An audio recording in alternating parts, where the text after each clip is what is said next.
Welcome everybody, this is How to English, Teach and Learn with Gav and Em. It's a podcast about teaching and learning English as a foreign language. All opinions stated are personal and references will be given when necessary.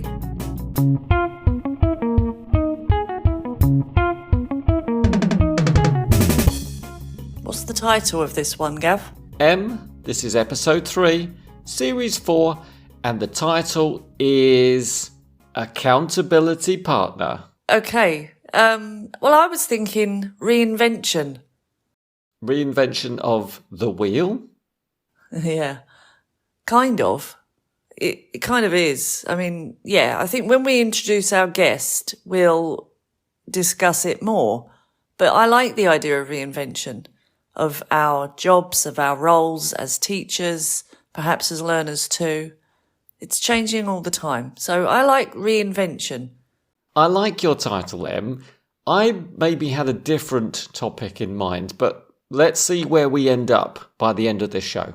Yeah, but we're calling it what I want to call it, okay? I think we'll talk about what you want to talk about. We'll see. I think the followers already know the name of the title. We don't know because we haven't decided yet.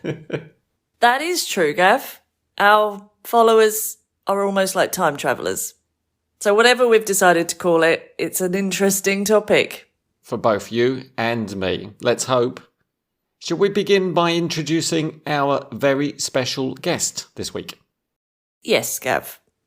This week's guest is Reinventress, who is an engineer turned English teacher who provides fun lessons for learners of English. You can find Reinventress on Instagram or YouTube under English with Reinventress, or you can go directly to her website, which is englishwithreinventress.com, where you can find an ebook to help you on your journey of effortless English speaking. It was Reinventress's name that got me thinking about our roles and reinventing those roles. So really like the name. But yeah, Reinventress describes herself as an accountability partner. So what does that mean, Gav? I'm not completely sure, but I think it might be somebody who supports you and gives you feedback and maybe gets you back on board if you fall off. Like a surfboard kind of thing. Yeah, or if you're a train, maybe back on the tracks. Nice. According to Wikipedia, an accountability partner is someone who supports another person to keep a commitment or maintain progress on a desired goal. So like what you said, Gav. They will also be a trusted friend or acquaintance who will regularly ask an individual about their progress. Accountability partners can interact through regular in-person meetings, through the internet, or through a mixture of interactions. Well, after that very interesting description, Em, it would be wonderful to hear Reinventress. Let's go.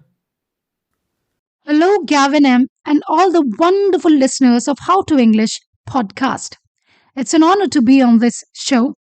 I am Reinventress from India, an engineer turned English trainer, precisely Englineer, but I prefer to be referred to as an English speaking accountability partner who is on a mission to help 100,000 ladies learn English with fun and freedom. So, in case you are wondering how it all began, here is my backstory. I come from a family of first-generation learners and farmers. So I didn't have any exposure to an English-speaking environment, and I believe that's the case with most people from modest backgrounds. Although I studied in an English medium school and learned English as a second language, I always used to wonder how I became fluent in my native language, Hindi, without learning grammar rules in advance. But here, I was studying grammar rules and vocabulary lists day in and day out to learn to speak English, and I was still struggling to speak English fluently. Therefore, I observed a clear gap between real-world English and textbook English, where the focus is mostly on grammar lessons and vocabulary lists, which only prepare you for your exam and do not teach you how to speak naturally. In addition, I asked myself, why does language learning have to be boring and complicated? That's when I realized that even after studying English, I still found it difficult to speak naturally despite scoring well on English tests. So, I decided to bridge this gap and started working on myself, modeling those people who are already great at it. For instance, I was always fascinated by how Miss World and Miss Universe are so articulate and what the secret to their speaking is. So, I underwent a training program with beauty pageant trainer Sabira Merchant, another TESL trainer from London. All this led me to come up with the Achievable English System, which is based on learning English without memorizing grammar rules. Let's discuss that in brief. So, here are my 5 steps to Achievable English. The first step is not to study grammar rules, as they kill natural communication. It's time to go on a grammar holiday. Now, you might be wondering how to learn grammar without studying it. That's where the second step comes in, which is to learn grammar intuitively through stories and natural conversation, like we did when we learned our native language. In other words, observe sentence patterns. Third step is to learn phrases instead of words from the previous step, as this gives you free vocabulary and grammar. And all these steps are based on the fourth step, which is listening, which provides the foundation for speaking. That is, learning with your ears and not your eyes. Someone has rightly said, you can't be a good speaker until you are a good listener. Just like when we were small, we didn't speak for about 2 or 2.5 years before beginning to speak our own language. And do you know, that's known as silent period by linguists. Finally, all these steps help us to start thinking in English without translating it into our own language first, which is our fifth and final step. I hope it added some value to those who want to start their English speaking journey, because I believe language learning is not a few month or year course, but a lifelong journey wherein we learn every day from one another by honing our speaking skills every now and then, just like our native language. In case you need any help on your journey of reinventing your English speaking skills, you can connect with me on Instagram at English with Reinventress. And you can also check out my website at www.englishwithreinventress.com. The links are also given in my Instagram bio. Once again, I'm incredibly grateful to Gav and Em for inviting me on their show. It's my daily dose of English learning through their podcasts. Indeed, you are doing a fabulous job. Until next time, cheerio and happy reinventing. Well, it was an honour for us too, Reinventress, and thank you for your contribution. It was brilliant. I really enjoyed learning from Reinventress's reinvention of teaching and learning. There were so many fabulous tips there, and I've made some notes, and maybe we can just discuss some of these points in detail, Em. And also, I'd like to discuss the topic of accountability partner and think about what our responsibilities are to our students. Em, what do you think? Definitely, Gav. I really agree. It's a lot to take in and it needs to be talked about. A lot of what Reinventress said really resonated with me and started me thinking. I love the way she's reinvented herself from being a traditional grammar teacher to this accountability partner who is there to support and have a real conversation with a student to make the language more memorable. Absolutely. And from first-hand experience, where you spend a lot of your learning from books and just doing exercises, and then you try to produce the language yourself and you think, maybe this isn't the best technique. Maybe there's a different way of doing things. And I think she realised there is a different way and maybe a better way. And what she described about this test system we've talked about before, it really is this passive knowledge that students can regurgitate onto paper or a list thing. And when students say, I'm good at English, I don't actually know what that means. Whether that means they can pass a test, whether that means they can have a conversation that's natural. whether that means they can stand up and present something to lots of people. I mean, what does it mean to say you're good at a language? It's a huge spectrum. And I agree with Reinventress that the communication aspect for me is priority. And I have so many students that come to me at that point where they've learned to the maximum, maybe, what they can do from a book, but they can't really have a flowing, natural conversation that seems relaxed and easy for them. And they're constantly translating in their heads from their own language into English. And from my side, it feels quite artificial. So they've got the foundations, but they don't have the method to take it to the next step, which is production in a natural and fluent way. I think it's a hard one. And for a teacher, it's hard to know what to do with those students. I still, as I've said many times, Gav, I suffer from imposter syndrome because I feel like the students I have don't really want me to teach them. They want me to help them speak. Hold on a second. You've got students who don't want you to teach them. What does that mean, Em? I mean in the traditional sense. They don't want, as Reinventress mentioned, they don't want a page out of a book. They've done that to the nth degree. They just want to have a conversation and produce something from their vault of knowledge. And from a teacher's side, I don't feel like that's enough. I feel like, oh, well, to be a teacher, I need to teach you something about grammar or, Need to do a gap fill. I need to do a gap fill, or I need to give you a lot of words and lists and definitions. But I think maybe Reinventress has hit on what students really, really need now and what they will respond to. So what do you think it means, Gav, to be an accountability partner? What would that actually look like as a role? How would it work on a day-to-day basis? Give me what you think some examples are. Well, going back to season 1, episode 1, first lessons. That's a long time ago. As I mentioned in the show, I always start the course by asking my students, what are your expectations? What do you want from the course? And they always tell me they want to learn some grammar, learn some vocabulary, and do lots of speaking practice. I get that too. That does seem to be the standard answer.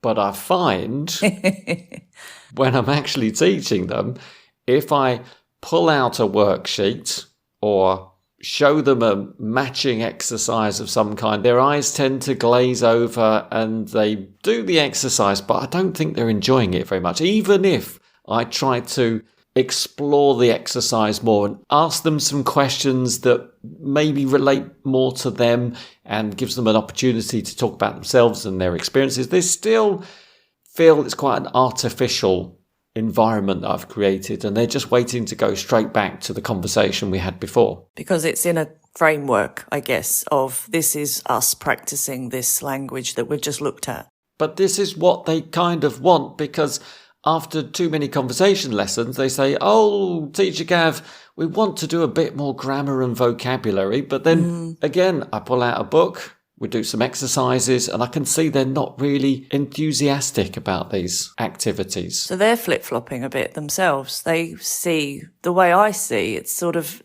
what you expect or what your default, what you think you should do. I think we were raised believing that we had to sit down in front of books and go page by page, unit by unit, doing the exercises, and that would provide us with the information that we need to be successful students. So it really is a conflict of the student and the teacher that you feel drawn back to that prescriptive, very traditional method of learning and teaching. And maybe that is social pressure, or it's just, our backgrounds that have ingrained that in us. But this method that Reinventress is adopting, for me, is what I really want. And I think it's what my students really want. I just don't know if I can really jump in and completely do it myself, because I do feel pulled back to that. Oh, but we've done 4 weeks of talking. Now we need to do some traditional grammar. I think what Reinventress describes is how I teach, Em. Yeah. But you're right. I do sometimes have students who say, oh, I think I want to do some more grammar, some more vocabulary. So we switch back to the traditional method. But then soon we're back into conversation and stories. Yeah, totally. And when I say to my students, maybe I have a group and the next week there was one student that didn't attend the lesson and I say to the others, oh, what did we do last week? I can guarantee you 9 times out of 10 they will say, we talked about skiing or we talked about cooking. They won't say we did present perfect or we practiced conditionals, because what's in their memory is the content and the ideas. So it's strange. Maybe we're at a bit of a cusp here, that we've got an old style of teaching and learning mixing up with this new style, and there is a bit of a pushback from the people that have experienced both. I'm not sure how the new teachers are coming up and their styles, but I feel like this is the 21st century style of teaching. Perhaps we need to strike a balance between the two, Em, because I don't think our students are entirely ready to switch to a only orally based lesson. I think they still want to see those worksheets from time to time. And for the teacher to say, today we practice this, which I do try to remember, even if we have a very conversation-based lesson. I say, okay, so did you notice we talked about this grammar? Maybe we did present perfect continuous. There were some conditionals in there. We looked at some prepositions. This does naturally take me into a quick question, Em, just an aside. How do you correct during these more spoken activities, if it's storytelling, if it's narrative-based? Well, it depends on it depends on lots of things. Really depends on the type of student it is. I think I immediately sense from my students how they respond to my correction. And if I do stop them mid-flow, some of them are really happy to be corrected and are able to carry on without losing their flow. Others are happy to be corrected but have lost their flow and they can't remember what they've said. Others don't want to be corrected. They may say they do, but then they feel a bit affronted if you've stopped them, because you really see they're trying to communicate something. So they're actually offended when you correct them and say, no, that's a hospital, not it's hospital. Yeah. And that then brings me on to the next point. It really depends on the error. So if there is a word that I have no idea what it means because they've used the wrong word or a false friend, I might need to stop and genuinely say, I have no idea what that is. So then it's a very authentic correction, because you're saying, I can't follow you on this story because I don't know what that word means. But if they miss an article and say hospital, not a hospital, then I might let it go, because I know they know that grammar and they might just need to get through the story. That's the problem, because if you interrupt them and say, hold on, is there a missing article there? And then they say, well, you've stopped me because I've made a mistake, and I know what the mistake is. And then they just tell me, and then they look at me like to say, I think the context is more important here than the correction, Gav. That's it. And you have to constantly, as a teacher, be weighing up which battles you're going to pick and whether it's worth correcting. And also sometimes that shock of interruption does work and stay in their memory. So that could be a technique of correction, and they might not make that mistake next time. Exactly. But if you overuse that, it gets really boring and annoying, and they don't feel like they're getting through. They're not saying what they want to say. It's hard. And if what they're saying is littered with mistakes, you can't correct everything. So then in that case, the teacher has to decide, okay, this lesson, I'm going to focus on dependent prepositions. Next lesson, I'll focus on articles. Yeah. But you can't focus on everything, because then you will just completely interrupt the conversation and it won't flow at all, which is what probably the student wants to do, is to improve their fluency. Yes. And it comes back to what you said earlier, that maybe if you just highlight things after the conversation, or then say, well, you could have also said it this way, upgrading, that has its place too. But Reinventress doesn't really talk about corrections. I'm interested in the method of correction in this style of teaching. And it's key to being an accountability partner, because it's our responsibility as the teacher to tell the student when they've made a mistake, because if not, then that's not a lesson anymore. That's just a conversation. That's right. And I know my students don't want that. They're not paying for just a conversation with a bloke. Exactly. This is where it comes back to me feeling like an imposter, because I'm totally aware of the fact that this person or these people in this group are paying or getting their company to pay for lessons that I need to show up for and be professional and not just be there to have a conversation. And as an accountability partner, you also have to choose the topics of the lesson. So it isn't purely just having a chat, I'm realising. And we do so much more than maybe a traditional teacher with a course book would do, which means we choose the topic, we help the flow, we enable. I think enable for me is a really important word. Enable the conversation, enable the students to feel comfortable expressing themselves. Can I ask you a little more about the topics, Em? Because I was talking to my students recently and said to them, there are topics that I'm interested in, but I don't know that you're interested in them, and I don't want to push my interests on you. I'd like you to tell me what you like, but how often do you get students telling you the topics that they enjoy? Well, often they don't even remember what they enjoy, especially at the beginning of the course. I think they're Students overwhelmed. don't remember what they enjoy? What do you mean? I might say to my students at the beginning of a course, what are your hobbies and interests? And they'll say, I just watch Netflix or something. And then 3 weeks later, it'll come out that they've got a woodwork shop in their garden, or they've got this incredible interest that nobody ever picked up on. And so we've never talked about it. And yeah, they do surprise me. So it's not that easy just to say, what do you want to talk about and what are you interested in? It's great if you get students that do provide you with that, but most of the time I have to do the investigation to find out and then pick up on what they've said and think, oh, well, that sounds like they're interested in that. So just using a variety of topics, you might hit on something the student's really into, and then you could have an amazing lesson with them. Gav, would you like a tea?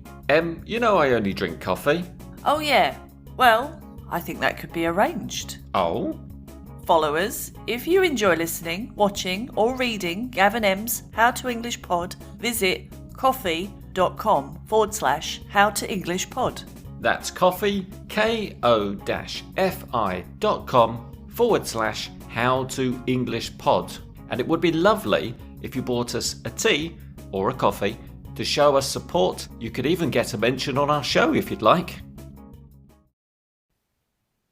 Coming back to Reinventress's method of teaching, Em, I've written down the 5 steps that we should keep in mind while teaching. Step 1, don't study grammar rules. Now, this is very controversial. What are your thoughts here, Em? Yeah, controversial, Gav. I would love to follow a student's progress from 0 to advanced on this method to see how it works. But it's really hard for me because I don't really teach beginners.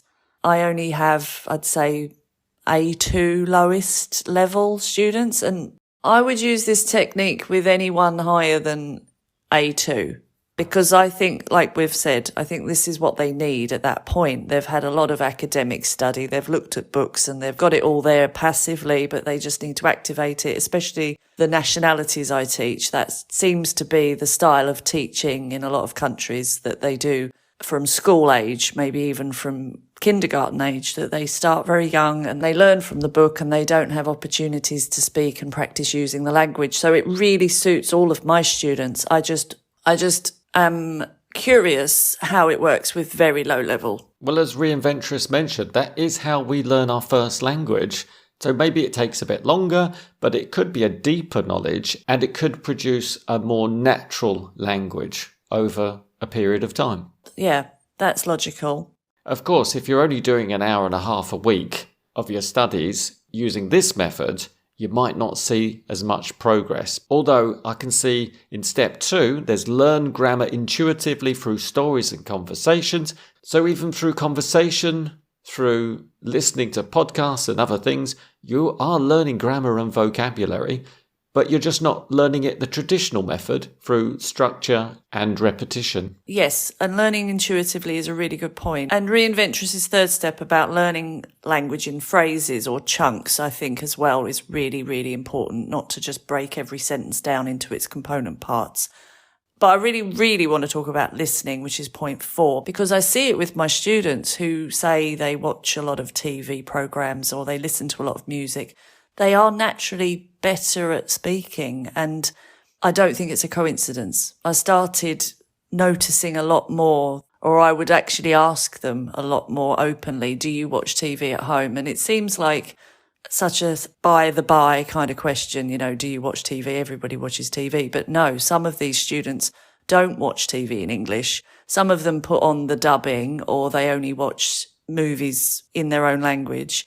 But the ones that are watching How I Met Your Mother every day are just better at communicating. I've noticed that too with my students. And I think it really demonstrates this point that Reinventress made about the silent period. It really does feel a bit like when you're a child, where you're just watching and listening and taking it all in, and suddenly you can speak and have a conversation without really knowing why. I often say to my students, where did you learn that phrase from? Where was that word from? How did you know that structure? And they just say, I don't know. I think I maybe saw it in a TV show, or... I don't think they even know, Gav. I think they just know it. And it's so beautifully delivered, isn't it? It's like a little gift of language in a nice little box with a bow on top. It's all there ready and fully formed. It's amazing how it just fits perfectly without the students having to be conscious of rules and structures. It just comes naturally during the conversation. Which leads us to step 5, which is the thinking in English. Start thinking in English, Reinventress told us. What does it mean?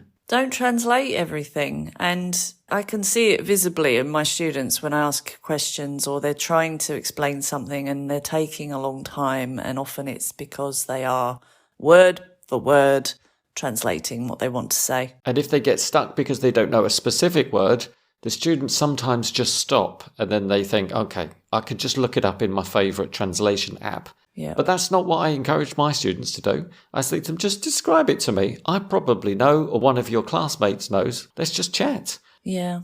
You wouldn't do that in a normal conversation with someone. Just pull out your phone and just say, hold on, I need to just translate or check this word. No, it would feel really unnatural and odd.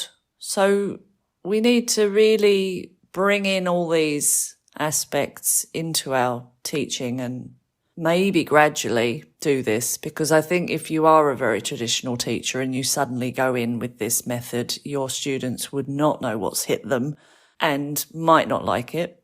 But I think there are lots of benefits to this method. Maybe if you just adopt a few. But Gav, what do you think? Do you have to dive right into this method, or can you just use a few things? Maybe with your lessons, the teacher could be quite focused on a topic, and that means that the teacher can always be aware that the student's using the correct language, and maybe upgrade the language in a very subtle way by repeating what the student said but correctly, or maybe using a new word, and the student maybe will say, oh, what's that word? How do I use that? And then it's a kind of teacherly based conversation with the structure that you need to keep developing within the language. More organic. I agree, Gav. It's getting away from that formula of do a page out of a textbook and then regurgitate what's on the page. It's more of a natural conversation, I think, where you are just pointing things out or saying, oh, I don't know what that means. Can you explain that word? Or as you would with anyone that you met that might be talking about something and make a mistake or get it wrong, you would naturally just say, what was that you said? Or how's that? Or I don't understand what that is. You wouldn't then say, oh, and I've got a page on that in this book, so we can work on it together. And if the student challenges you and says, Teacher Em, I would love to do a gap fill and matching exercise on this topic. I would be tempted just to say, okay, I'll give it to you for homework. Oh, Em, I think you've hit the nail on the head. That is a homework exercise where you don't need your teacher looking over your shoulder while you're filling in gaps and matching words. But I'm not sure Reinventress would agree with that. In any case, Em, as Reinventress said, learning English is a lifelong journey. Yes, and try new things is a really good take-home from this episode. Let's mix it up a bit. Let's try different methods, see if it works, see if our students respond. I really like this method, and as I said before, it's very much what I do. I am their accountability partner. I'm sure your students are really improving. So for women looking for an amazing teacher, follow the link in our show notes to book your lessons with Reinventress. Em, we've come to the final part of the show where we do our special feature. Do you remember what it's called? I've kind of gone blank, Gav. This is totally us to think of a jingle and a section of the show and then for me to not remember it the next week. What is it? It's learn a word. Learn a word. Learn a word. Don't remember the jingle, though. We had a whole tune prepared and practiced. Every week's different with us. Em, it doesn't matter. 1, 2, 3. Learn a word. This week's word. We're very out of sync, but go on. This week's word is accountability. Wow, that was exactly the word I was thinking of too, Gav. No way. Maybe we should have done this feature at the beginning of the episode, and then the followers would know exactly what an accountability partner is. Probably would have been wise, but that's us. Here it is at the end. Accountability is a noun, and dictionary.cambridge.org describe it as the fact of being responsible for what you do and able to give a satisfactory reason for it. Right, so you could say that people who work in finance have accountability. That's correct. That means they can show evidence of their reports and where the information came from, and they can back up what they're stating.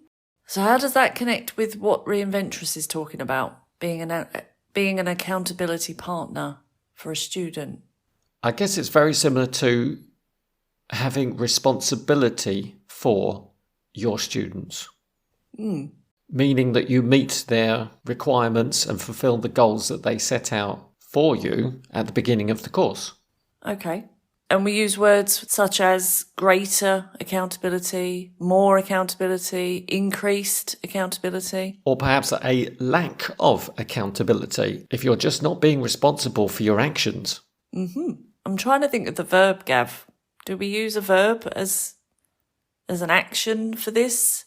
I think I'm getting a bit mixed up with to take into account, which is totally different. It just means to consider or to remember something, yeah? No, Em, I think you're thinking of to account for something. Oh, yes, that is the verb. Which is to give a satisfactory record or explanation of something. So it would be like saying, can you account for this missing money, Gav?